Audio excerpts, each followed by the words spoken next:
في انت مستخبي كده ليه؟ بتاع العسل ماسك واحد ما اشتراش ميكس الزيو، هو نازل اجازه. انت ازاي نازل مصر من غير ما تقول لي؟ عايز خلطه الزيو؟ طب ماشي، عندك مشاكل ضغط قلب،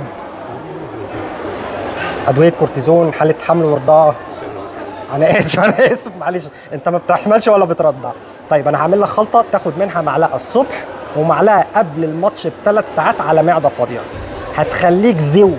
العسل اليمني هنحط نوعين. بسم الله.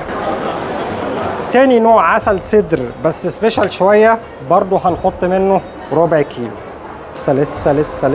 لسه حلو قوي كده. خلطه الباور 4 حاجات رئيسيه. اول حاجه واهم حاجه غذاء ملكات النحل، هنحط كده الحبه دول. حطينا شويه غذاء ملكات زي ما انتم شايفين. تعال نخش نقلب ونخش على اللي بعده. خلصنا غذاء الملكات، هنخش دلوقتي على اهم مرحلتين معانا. هناخد جينسينج حبوب لقاح. بسم الله. جرب الخلطه دي وادعي لي. اخلط لغايه ما كل حاجه تبقى شبه كل حاجه. ومن ضمن الحاجات المهمه جدا زيت الجرجير، هيخليك تزرعه تحت السرير. كده بقت لوز العنب. شفت لون الخلطه دي؟ استنى ما تقفلش، بص الحركه دي.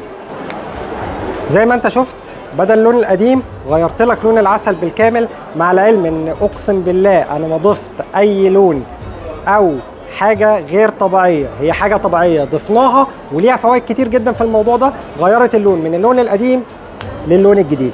قبل ما نقفل الفيديو بتاعنا، في حاجه انتوا عملتوا لي فيها منشن في الكومنتات كتير جدا، الا وهي الفيديو بتاع الاكيلانس.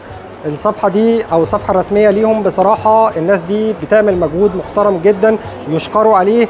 حاولوا يأدوا دور كبير في الموضوع دوت، وفي نفس الوقت الموضوع فيه احداث كتير جدا.